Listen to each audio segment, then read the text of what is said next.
తెలుగుదేశానికి చెందినటువంటి మాజీ మంత్రి ఇప్పటికీ టీడీపీలోనే ఉన్న ఆయనే 600 కోట్ల రూపాయల భూమికి స్కెచ్ చేశాడంటూ జ్యోతి ఒక కథనాన్ని ప్రొజెక్ట్ చేసుకొచ్చింది.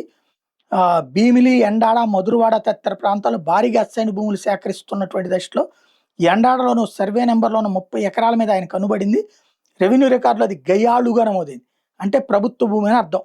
ఆర్ఎస్ఆర్ రీసెటిల్మెంట్ రిజిస్టర్లో కూడా అట్లాగే ఉంది. ఆ భూమి ధర ఎకరం 20 కోట్లు పైమాట. అంటే 30 ఎకరాల విలువ 600 కోట్లు. సదరు నాయకుడు తనకున్న పరిచయాలు పలుకుబడిని ఉపయోగించి ఆ భూమిని చేపట్టాలని ప్లాన్ చేశారు. రెవెన్యూ సర్వే శాఖలోని కీలక అధికారిని పిలిచి మాట్లాడారు. తొలుత ప్రైవేట్ వ్యక్తుల ద్వారా ఆ భూములకి సబ్ డివిజన్ పిటిషన్లు పెట్టించారు. వాటిని అడ్డం పెట్టుకుని 30 ఎకరాలను సర్వే నెంబర్లోని భూమిని సబ్ డివిజన్ చేశారు. రికార్డులో గయాళును తీసే జిరాయితీ ప్రైవేట్గా మార్పించేశారు.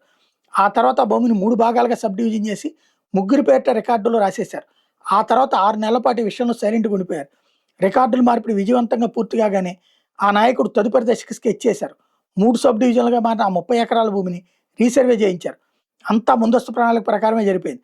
ఆ భూమిని ప్రైవేటుదే అని నిర్ధారిస్తూ డ్రాఫ్ట్ ల్యాండ్ రిజిస్టర్ నమోదు చేయించారు. డిఎల్ఆర్ 3 వ్యక్తుల పేరిట భూమి హక్కులు రాశారు.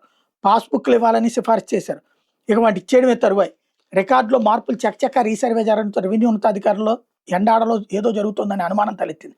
ఎండాడలో నా 30 ఎకరాల భూమి ఒరిజినల్ ఆర్ఎస్ఆర్ని రీసర్వే అనంతరం రూపొందించిన డిఎల్ఆర్ని సరిపోల్చగా తేడా జరిగినట్టు స్పష్టంగా అర్థమైంది. సర్వేకి చెందిన ఉన్నతాధికారి దీన్ని తప్పుదో పట్టించే ప్రయత్నం చేశారని తెలిసింది.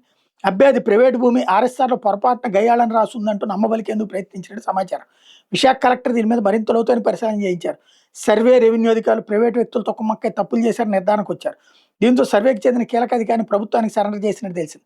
రీసర్వే అనంతరం రూపొందించిన డిఎల్ఆర్ని ఆమోదించకుండా దాన్ని నిలుపుదల చేసినట్టు తెలిసింది. అంటే ప్రస్తుతానికి ఆ భూమి సేఫ్. ఎండాడలో 600 కోట్ల విలువైన ప్రభుత్వ భూమిని ప్రైవేటు పరం చేయాలనుకోవడం తీవ్రమైన తప్పిదం, ఘోరమైన నేరం కూడా. అట్లా నేరకానికి పాల్పడిన ప్రైవేటు వ్యక్తుల అధికారుల మీద కఠిన చర్యలు తీసుకుంటేనే భవిష్యత్తులో ప్రభుత్వ భూముల జోలికి రావడానికి ఎవరైనా భయపడతారు అని రాసుకొచ్చింది. అంతేగాని ఆ నాయకుడు మాత్రం వదిలేయాలన్నమాట. ఇదే వైసీపీ అయితే ఆ నాయకుడు పేరు మొత్తం చరిత్ర అంతా రాసుకొచ్చేది. ఇక్కడ తెలుగుదేశం కాబట్టి పేరు కానీ ఏమీ రాయకుండా ఉద్యోగులు, అధికారులదే తప్పని రాసుకొచ్చింది.